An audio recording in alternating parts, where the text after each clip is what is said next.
ध्वनिर्वर्णा पदं वाक्यमित्यास्पदचतुष्टयम् यस्याः सूक्ष्मादिभेदे वाग्देवीं तामुपास्महे।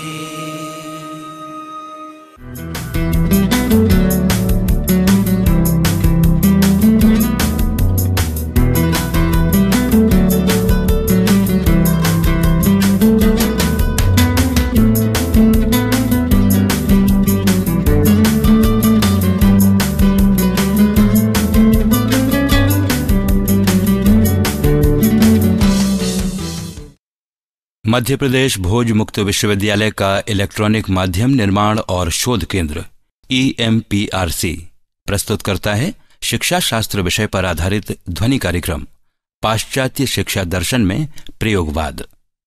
ये कार्यक्रम M.Ed प्रथम वर्ष के विद्यार्थियों के लिए प्रश्न पत्र शिक्षा का दार्शनिक एवं सामाजिक स्वरूप के खंड 2 दार्शनिक विचारधाराएं एवं शिक्षा में उनकी भूमिका की दूसरी इकाई पर आधारित है। इस कार्यक्रम के विषय विशेषज्ञ और वार्ताकार हैं डॉक्टर महेश जैन। इस कार्यक्रम का ध्वनि मुद्रण, संपादन और प्रस्तुतिकरण किया है अमर बहादुर यादव ने। तो आइए सुनते हैं शिक्षा शास्त्र विषय पर आधारित ध्वनि कार्यक्रम पाश्चात्य शिक्षा दर्शन में प्रयोगवाद।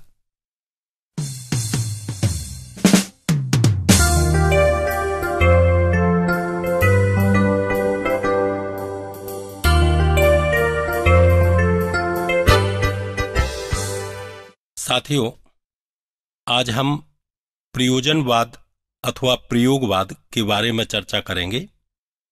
सामान्यतः प्रयोगवाद को प्रयोजनवाद कहें, कार्य कारणवाद कहें, अर्थक्रियावाद कहें, फलानुमेय प्रामाण्यवाद कहें अथवा यंत्रवाद कहें, सभी एक ही वाद के रूपांतरण हैं। इनमें अत्यंत सूक्ष्म अंतर है, परंतु इन सब का ध्येय, इन सभी का लक्ष्य एक समान ही है।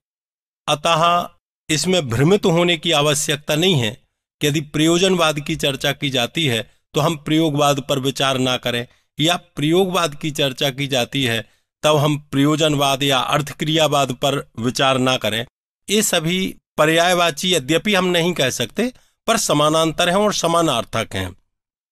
प्रयोगवाद के मुख्य रूप से जो प्रणेता रहे हैं, जिन्होंने प्रयोगवाद को प्रारंभ किया, उनमें Charles Sander Peirce, John Dewey और किलपैट्रिक 3 नाम विशेष रूप से उल्लेखनीय हैं, जिन पर हम आगे भी चर्चा करेंगे और जो हमारे उद्धरण रहेंगे उन तीनों पर केंद्रित रहेंगे। प्रयोगवाद का प्रारंभ या प्रयोजनवाद का प्रारंभ चार्ल्स सैंडर पियर्स के द्वारा किया गया, उसको जॉन ड्यूवी के द्वारा विस्तार दिया गया और किलपैट्रिक ने उसको एक पूर्णता को प्राप्त कराया। इस प्रकार प्रयोगवाद न केवल किसी लक्ष्य को लेकर के आगे बढ़ा है या किसी प्रयोजन को लेकर के आगे बढ़ा है, अपितु प्रयोग के माध्यम से जो चीज सत्य स्पष्ट होती है या प्रयोग के द्वारा जिसकी हम सत्यता की जांच कर सकते हैं, वही वास्तव में प्रयोगवाद है। प्रयोजनवाद को व्यवहारवाद भी कहा जाता है। आधुनिक युग में जॉन ड्यूवी एवं किलपैट्रिक इसके प्रवर्तक माने जाते हैं। व्यवहारवाद कहने का केवल तात्पर्य यह था कि जो चीज सैद्धांतिक रूप से कितनी भी सही क्यों ना हो, पर जब तक वो व्यवहारिक रूप से सही नहीं होगी तब तक हम उसका उपयोग नहीं कर सकते हैं। इसीलिए प्रयोगवाद को एवं प्रयोजनवाद को व्यवहारवाद के रूप में मान्य किया गया है। प्रयोजन शब्द संस्कृत की योजने धातु से, अर्थात जिस चीज को जोड़ा जा सके, और प्राउपसर्ग के सहयोग से बना हुआ है। अंग्रेजी में प्रयोगवाद या प्रयोजनवाद को प्रैग्मैटिज्म कहते हैं। ग्रीक में जब हम उसे कहना चाहें तो ऐसे कह सकते हैं कि जैसे प्रैग्मा शब्द है, वास्तव में ये जब हम डिक्शनरी में देखेंगे ना ये प्रैग्मैटिज्म, तो मिलेगा ही नहीं।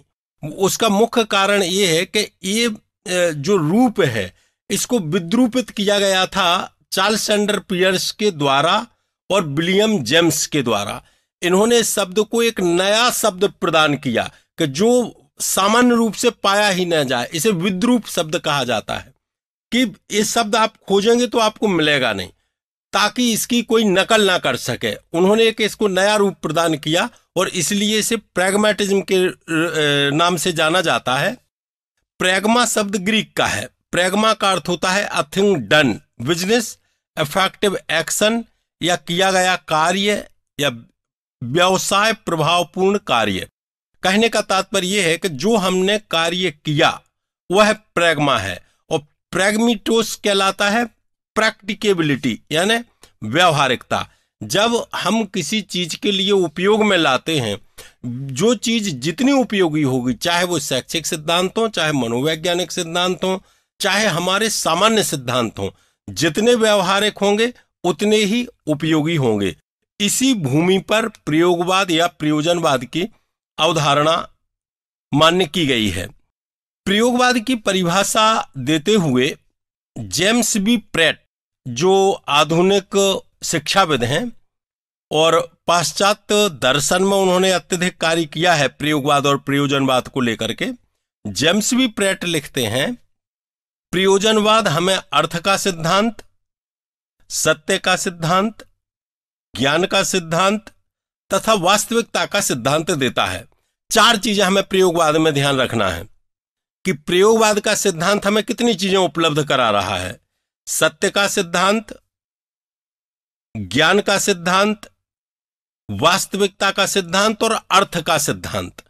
तात्पर्य यह है कि चार सिद्धांत जहां पर पाए जाएं जिससे हमारे कार्य की सिद्धि हो, अर्थ का सिद्धांत, जो चीज हमें सत्य के नजदीक ले जाए, सत्य का सिद्धांत, जिन पदार्थों से, जिन वस्तुओं से अथवा जिन अनुभवों से हम ज्ञान की संरचना कर सकें, वो ज्ञान का सिद्धांत, और जो हमें वास्तव में दिखाई दे रहा है, जिस चीज का हम अनुभव कर रहे हैं, ऐसा वास्तविकता का सिद्धांत। इस प्रकार से चार सिद्धांत प्रयोगवाद की नींव है। इन चारों पर प्रयोगवाद खड़ा हुआ है।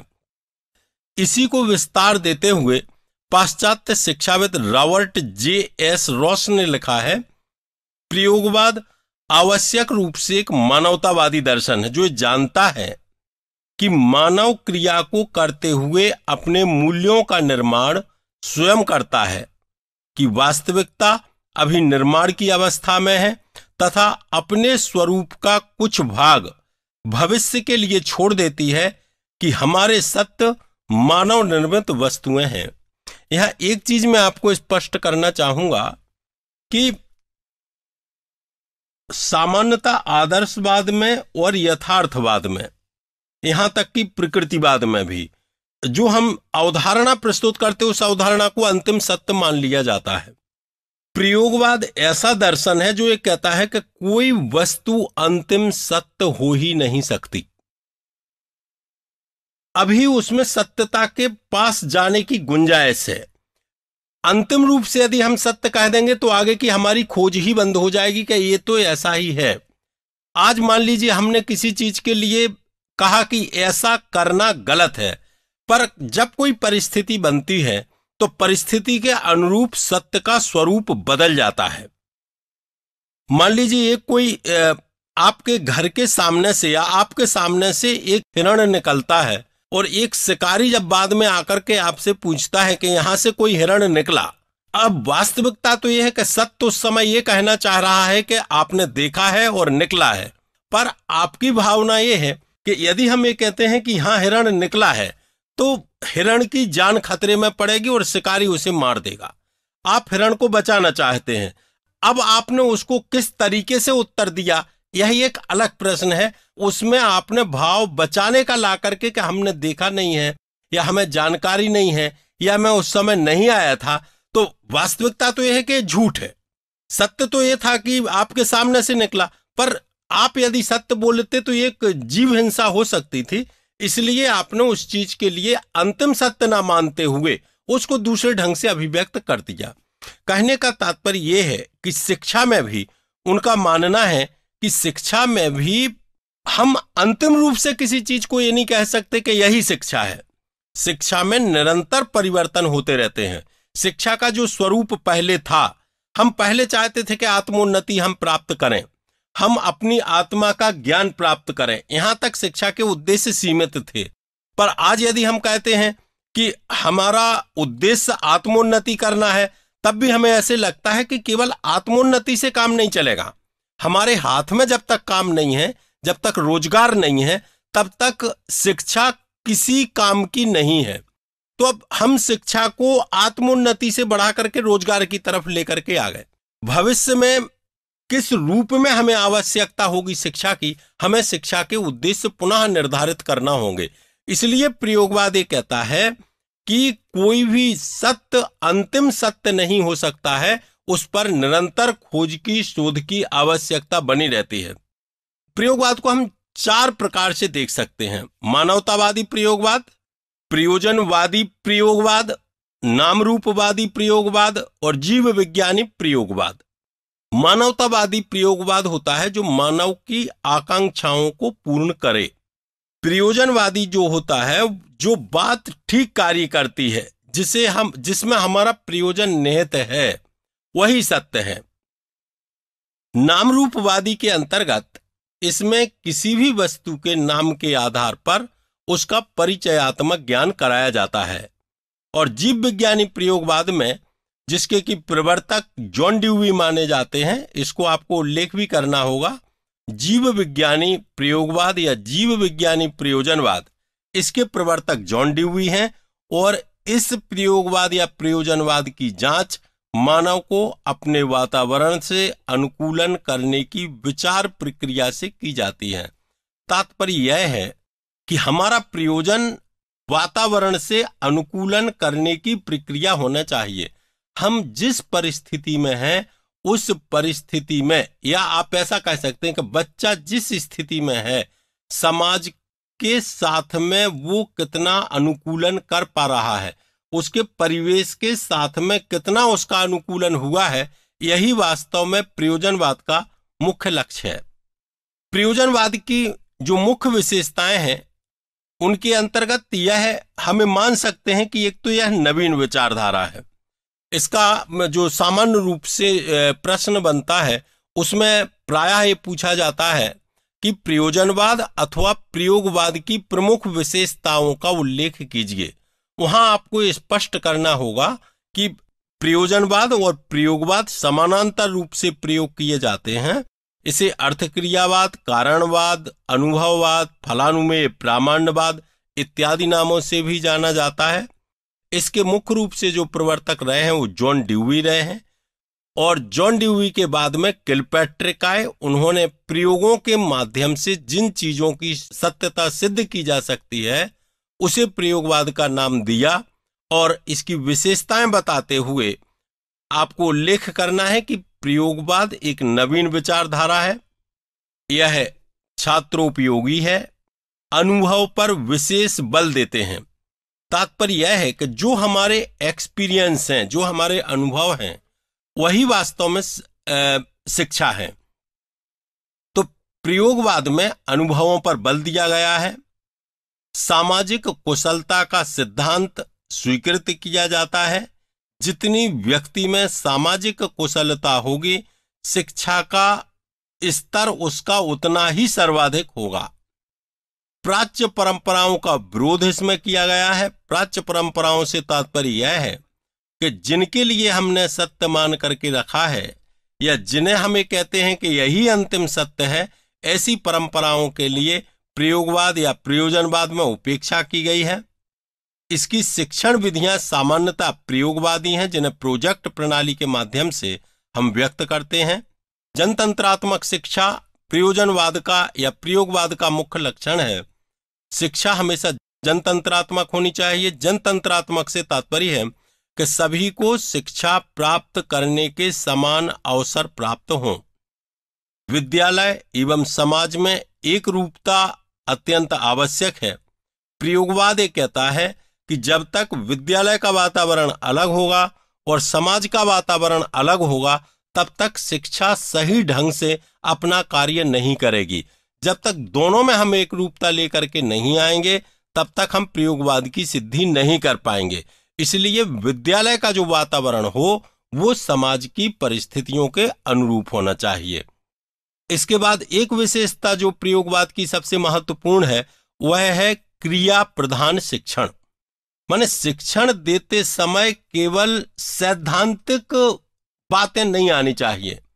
कोई क्लास में जाता है और क्लास में जाकर के आपने आधा घंटा लेक्चर दिया, आप ये मान करके चलिए कि उसमें बच्चे के पास में जो सामान्य मनोविज्ञान की धारणा है कि जब हम केवल व्याख्यान पद्धति के माध्यम से शिक्षण कार्य करते हैं तो मात्र 17% तक बच्चा हृदयंगम कर सकता है, जबकि क्रिया के माध्यम से यदि हम क्रिया प्रधान शिक्षण देंगे, बीच में गतिविधियां आयोजित करेंगे, तो 83% तक दृश्य, श्रव्य और क्रिया इन 3 माध्यमों का यदि प्रयोग किया जाएगा तो 83% तक शिक्षण दिया जा सकता है। इस प्रकार ये स्पष्ट है कि शिक्षण देते समय आप कितनी गतिविधियां शामिल कर सकते हैं। जो भी आप चैप्टर क्लास में लेने जाते हैं उसमें आप गतिविधियों का एक अलग खंड बनाएंगे कि इस लेसन के साथ में हम कितनी गतिविधियां आयोजित करेंगे। उन गतिविधियों में बच्चे को हम एंगेज करेंगे और वही हमारा सबसे अच्छा शिक्षण होगा। इसके बाद एक जो अंतिम विशेषता है वो है प्रगतिशील विचारधारा। यह निरंतर आगे बढ़ने के लिए प्रेरित करती है। कि प्रगतिशील से तात्पर्य यह है कि हम एक जगह केवल निश्चित नहीं है, हमारा लक्ष्य केवल इतना नहीं है कि अंतिम सत्य या अंतिम शिक्षा ये हो सकती है। वो कहते हैं कि निरंतर प्रगति होती रहेगी और उसके आधार पर नए नए सत्यों का उद्घाटन होता रहेगा, नए नए सत्य हमारे बनते रहेंगे। प्रयोजनवाद के सिद्धांतों की हम चर्चा करेंगे कि प्रयोगवाद अथवा प्रयोजनवाद के प्रमुख सिद्धांत कौन कौन से हैं। पहला सिद्धांत है सत्य की परिवर्तनशील प्रकृति। सत्य की परिवर्तनशील प्रकृति के अंतर्गत विलियम जेम्स ने अपने विचार व्यक्त किए हैं कि सत्यता किसी विचार का स्थायी गुणधर्म नहीं है, वह तो अकस्मात विचार में निर्वासित होता है। तात्पर्य यह है कि सत्यता के लिए हम अंतिम रूप से और स्थायी रूप से नहीं मानते हैं, वो एक विचार में निहित रहता है। उसके बाद जब आगामी विचार आता है तो सत्य की प्रकृति में स्वाभाविक रूप से परिवर्तन होता रहता है और अंतिम सत्य तक पहुंचने का प्रयास हम करते हैं, परंतु अंतिम सत्य को हम प्राप्त सामान्य रूप में नहीं कर पाते हैं। उसमें निरंतर शोध खोज की गुंजाइश बनी रहती है। समस्याएं सत्य के निर्माण हेतु प्रेरणा के रूप में। प्रयोगवादी दर्शन ये कहता है कि यदि कोई समस्या आई और उस समस्या का आपने समाधान किया तो वो समस्या को आप एक समस्या के रूप में मत लें, समस्या को आप प्रेरणा के रूप में लें और उस समस्या का निदान आप कैसे करते हैं उससे सत्य का निर्माण होता है। तीसरा उनका सिद्धांत है उपयोगिता का। विलियम जेम्स के अनुसार किसी वस्तु की सत्यता उसकी उपयोगिता के आधार पर निर्धारित की जा सकती है। तात्पर्य यह है कि कौन सी वस्तु आपके जीवन में कितनी उपयोगी है। जितनी अधिक उपयोगी होगी सत्य उतना अधिक उसमें सन्निहित होगा। तो सत्यता की परिभाषा उन्होंने उपयोगिता पर केंद्रित कर दी कि किसी वस्तु की सत्यता उसकी उपयोगिता के आधार पर होती है। चौथा सिद्धांत इनका है सामाजिक तथा जनतांत्रिक दृष्टिकोणों में विश्वास। कि जो हमारे जनतांत्रिक दृष्टिकोण हैं या जो हमारे सामाजिक दृष्टिकोण हैं उनमें शिक्षा को विश्वास करना चाहिए। अर्थात समाज में अनेक मानित परंपराएं रहती हैं, उन परंपराओं का खंडन करना तात्कालिक रूप से संभव नहीं हो पाता है, अतः उनको स्वीकार करके उनमें जहां संशोधन की गुंजाइश हो। गलत परंपराएं ऑटोमेटिकली स्वाभाविक रूप से समय के साथ साथ समाप्त होती जाती हैं, परंतु जो सही परंपराएं हैं वो समाज में चलती रहती हैं और उनमें सुधार की निरंतर गुंजाइश बनी रहती है। तो हमें समाज के दृष्टिकोणों में तथा जो हमारा डेमोक्रेटिक सिस्टम है या प्रजातांत्रिक हमारी जो व्यवस्था है उस व्यवस्था में विश्वास करना चाहिए। इसके बाद वो कहते हैं कि निश्चित लक्ष्यों तथा मूल्यों का हम विरोध करते हैं। तात्पर्य यह है कि हम शिक्षा का ना तो अंतिम लक्ष्य निर्धारित कर सकते हैं, ना हम अंतिम मूल्य निर्धारित कर सकते हैं, क्योंकि शिक्षा का लक्ष्य भी परिवर्तित होता रहता है और हमारे मूल्यों में परिवर्तन भी होता रहता है। आज जिसे हम मूल्य नहीं मानते, कल के दिन वह उपयोगी हो जाता है और हमारे लिए मूल्यवान हो जाता है। तो इस दृष्टि से अंतिम रूप से हम ना लक्ष्य का निर्धारण कर सकते हैं और ना ही मूल्य का निर्धारण कर सकते हैं। इसके बाद उन्होंने सिद्धांत दिया क्रिया का महत्व। क्रिया के महत्व से तात्पर्य है कि शिक्षण के दौरान बच्चे को जितना हम एंगेज रखेंगे, जितना हम क्रियाओं में लिप्त रखेंगे, बच्चा उतना अधिक सीखेगा।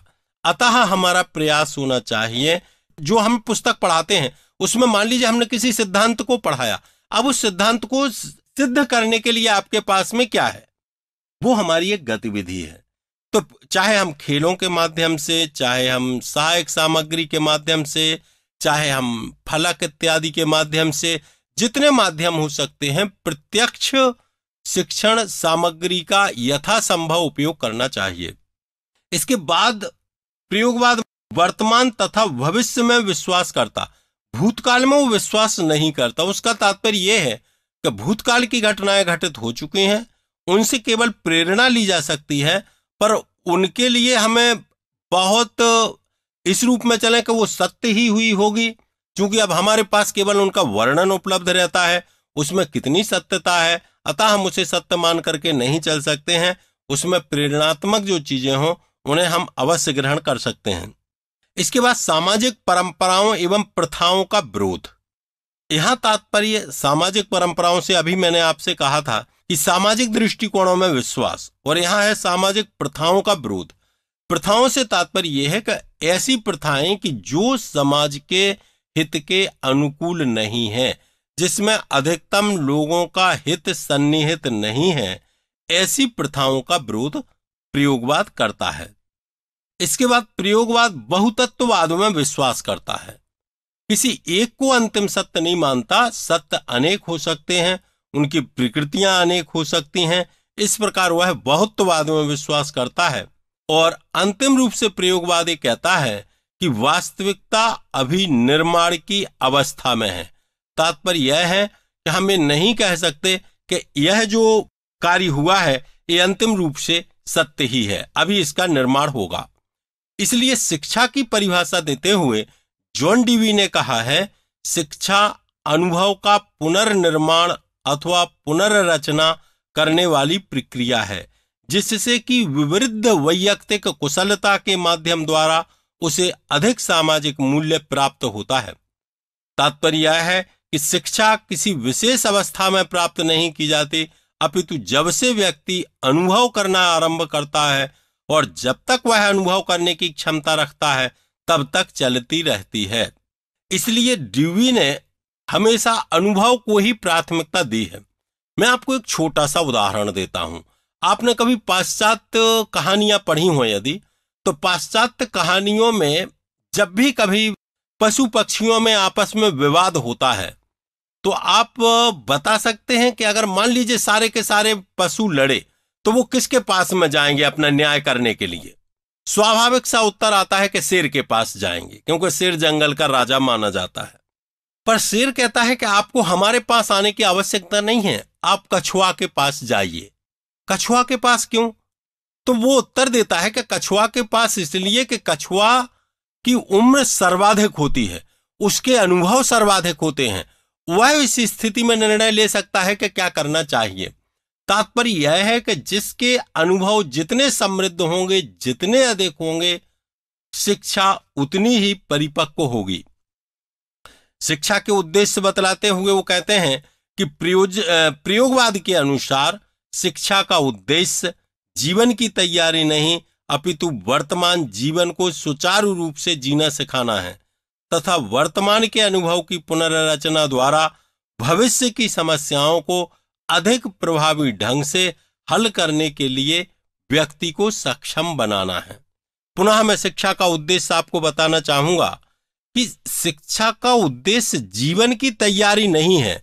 सामान्यतया हम सभी दर्शनों में पढ़ते हैं कि शिक्षा का तात्पर्य है जीवन की तैयारी करना। प्रयोगवाद ये कहता है कि जीवन की तैयारी करना शिक्षा का उद्देश्य नहीं है। जीवन कैसे जिया जाए, ये सिखाना शिक्षा का उद्देश्य है तथा वर्तमान के अनुभव की पुनर्रचना द्वारा जो आपने अनुभव किए हैं उन अनुभवों के माध्यम से भविष्य की समस्याओं को प्रभावी ढंग से हल करने के लिए बालक को सक्षम बना देना, यही शिक्षा का मुख्य उद्देश्य है। छात्र संकल्पना के अंतर्गत प्रयोगवाद यह मानता है कि बालकों को निष्क्रिय रूप से ज्ञान प्रदान करने का वह विरोध करता है। वह कक्षा में छात्रों को शांत मौन बैठकर ज्ञान ग्रहण करने वाला निष्क्रिय प्राणी नहीं मानता। उसके अनुसार बालक सक्रिय रूप से ज्ञान उत्पन्न करता है तथा प्राप्त करता है, निष्क्रिय रूप से उसका संचय नहीं। तात्पर्य यह है कि जब हम कक्षा में जाते हैं तो हम केवल सक्रिय रहें और सारे बच्चे निष्क्रियता पूर्वक सुनते रहें, ऐसा नहीं होना चाहिए। मौन बैठ करके ज्ञान का ग्रहण नहीं होता, सक्रियता से ज्ञान का ग्रहण होता है। अतः हमारी शिक्षा में, हमारे अध्यापन कार्य में इस प्रकार की गतिविधियों का समायोजन किया जाना चाहिए जिससे बच्चा सक्रिय रूप से ज्ञान का संचयन कर सके। जॉन डीवी 4 रुचियों को शिक्षा का आधार मानता है। वार्तालाप अथवा विनिमय की रुचि। एक शिक्षक का दायित्व तो क्या है? वो बच्चे में इतनी जिज्ञासा उत्पन्न कर दे कि स्वाभाविक रूप से वो बात करने लगे। इसके बाद जिज्ञासा अथवा नवीन वस्तुओं को खोज करने की रुचि, क्यूरियसिटी जितनी क्रिएट कर दी जाएगी बच्चा उतनी खोज में लगेगा। इसके बाद निर्माण की रुचि, जो ज्ञान निर्माण होता है, जो वस्तुओं का निर्माण होता है, वो निर्माण की ओर बच्चे का विकास होना चाहिए। और कलात्मक अभिव्यक्ति की रुचि, केवल सैद्धांतिक ज्ञान ही पर्याप्त नहीं है। बच्चे में जितनी कलात्मक क्षमता होगी वो भविष्य में उतना अधिक विकास कर पाएगा। इस प्रकार प्रयोगवाद मुख्य रूप से 4 रुचियों को आधार बनाता है कि वार्तालाप की रुचि, जिज्ञासा की रुचि, निर्माण की रुचि और कलात्मक अभिव्यक्ति की रुचि। जॉन डीवी छात्र को व्यक्ति समाज रूपी दीवार की ईंट है ऐसा माना जाता है, पर डीवी इस रूप को स्वीकार नहीं करता है। वो कहता है क्योंकि ईंट दीवार के बिना रह सकती है, बालक समाज के बिना नहीं रह सकता। आप एक ईंट के लिए अलग रख दीजिए, उसे कुछ अंतर नहीं पड़ेगा, पर बालक के लिए अलग रख दीजिए तो उसे बहुत अंतर पड़ेगा। इसलिए जॉन डीवी ये कहता है कि जो ये माना जाता है कि व्यक्ति समाज रूपी दीवार की एक ईंट है, यह सही नहीं है, क्योंकि ईंट का अस्तित्व अपने आप बना रह सकता है, जबकि बच्चे को यदि हम समाज से अलग कर देंगे तो बच्चा नहीं रह सकता है।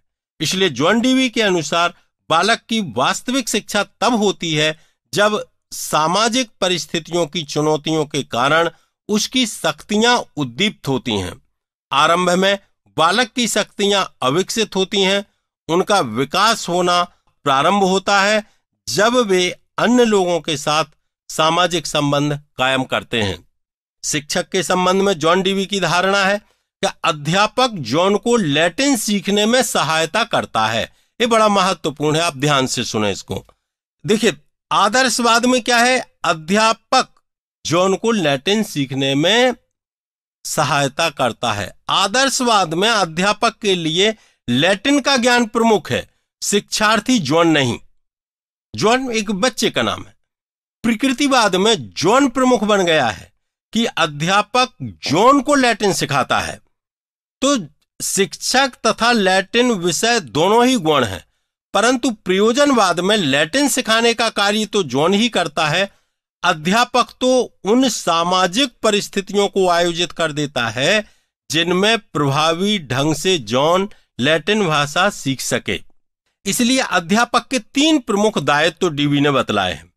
अनुभव के लिए सामाजिक परिस्थितियों को सरल रूप में प्रस्तुत करना ताकि बालक की क्षमता के मुताबिक आसानी से अल्प समय में शैक्षिक अनुभव अर्जित किए जा सकें।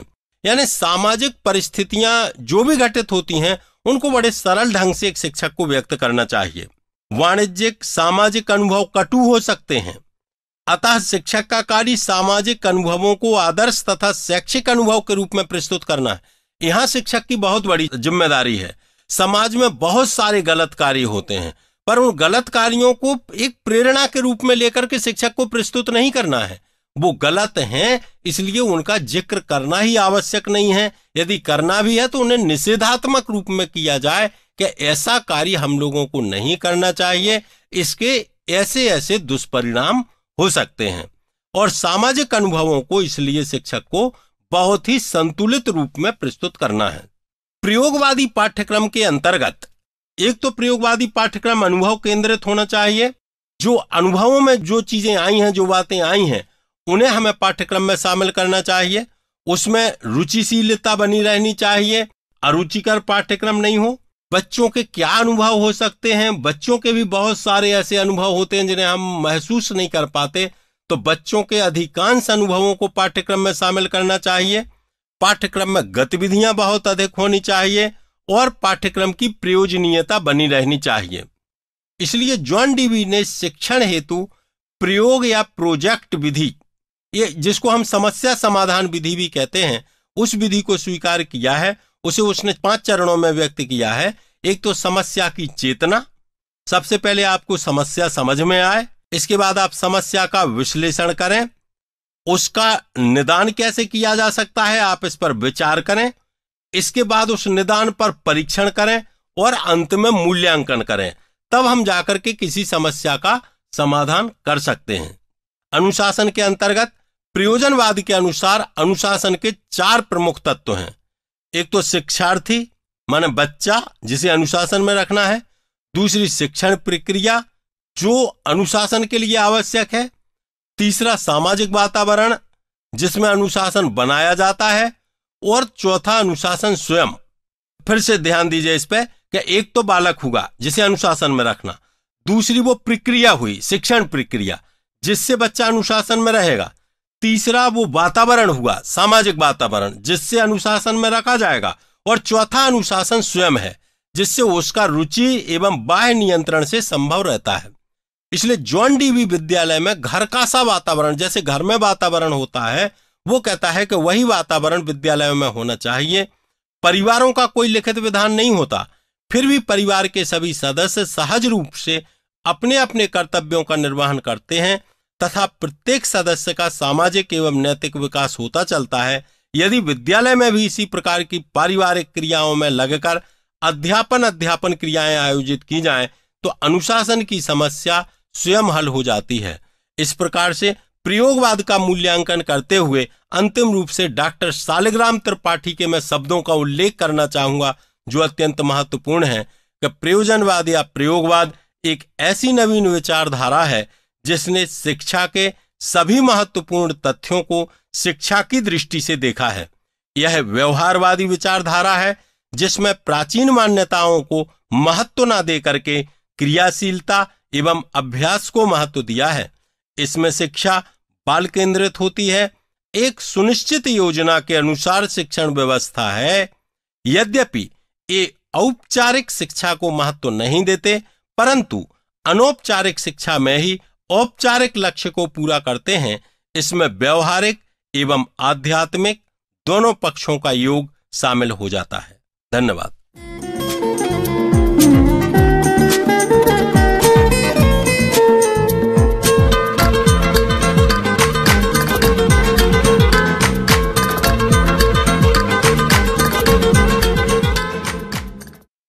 अभी आप सुन रहे थे शिक्षा शास्त्र विषय पर आधारित ध्वनि कार्यक्रम पाश्चात्य शिक्षा दर्शन में प्रयोगवाद। कार्यक्रम के विषय विशेषज्ञ और वार्ताकार थे डॉक्टर महेश जैन, निवेदक विजयकांत नायक। इस कार्यक्रम का ध्वनि मुद्रण, संपादन और प्रस्तुतिकरण किया अमर बहादुर यादव ने। ये कार्यक्रम मध्य प्रदेश भोज मुक्त विश्वविद्यालय के इलेक्ट्रॉनिक माध्यम निर्माण और शोध केंद्र EMPRC द्वारा निर्मित किया गया।